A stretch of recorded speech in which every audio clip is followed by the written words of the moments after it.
Hi hello everyone. তো নতুন বছরের নতুন ভিডিও নিয়ে আবার চলে এসেছি তোমাদের সামনে। তো সেদিনকে ছিল আমার শ্যুট 6 জানুয়ারি। তো সকাল সকাল বেরিয়ে গেছি, আর আমাকে কিন্তু ও ছেড়ে দিয়ে এসেছিলো আমাদের আগরপাড়া স্টেশনে। তো সেখান থেকে আমি চলে গেছি এখন কিন্তু আমাদের ব্যারাকপুর স্টেশনে। সেখানে গিয়ে আমি খানিকক্ষণ ওয়েট করছিলাম, কারণ হচ্ছে গিয়ে আমি অনেকটা বিফোর টাইমে পৌঁছে গেছি।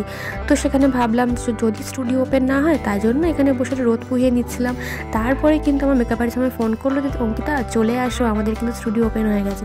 তো আমি ছুটতে চলে গেলাম স্টুডিওতে। এই স্টুডিও তোমরা কম বেশি সবাই চেনো, লাস্ট পর্যন্ত দেখো, আশা করি স্টুডিওটা তোমরা চিনতেই পারবে। তো এই হলো গিয়ে আমার মেকআপ আর্টিস্ট দিদি ছিল, কিন্তু স্টুডেন্ট এক্সাম কামালদ্বীপ। আর এই হলো দিদির স্টুডেন্ট নাম। আমি যখন পোস্ট করবো তখন নামটা আমি অবশ্যই মেনশন করে দেবো দিদির। তো খুব সুন্দর একটা লুক দিয়েছিল মুসলিম ব্রাইড। তো আমার তো পার্সোনালি স্টুডেন্ট এক্সামে এত সুন্দর লুক পেয়ে আমি ভীষণই খুশি। তো তোমরা দেখো লাস্ট পর্যন্ত ভিডিওটা কেমন লাগে আর লুকটা কেমন লাগে আমাকে অবশ্যই জানিও। আর হ্যাঁ, আমি জানি তোমরা আমাদের রিলস অনেক দিন আগেই দেখে নিয়েছো, বাট তবু জানিও যে ভিডিওটা কেমন লাগলো।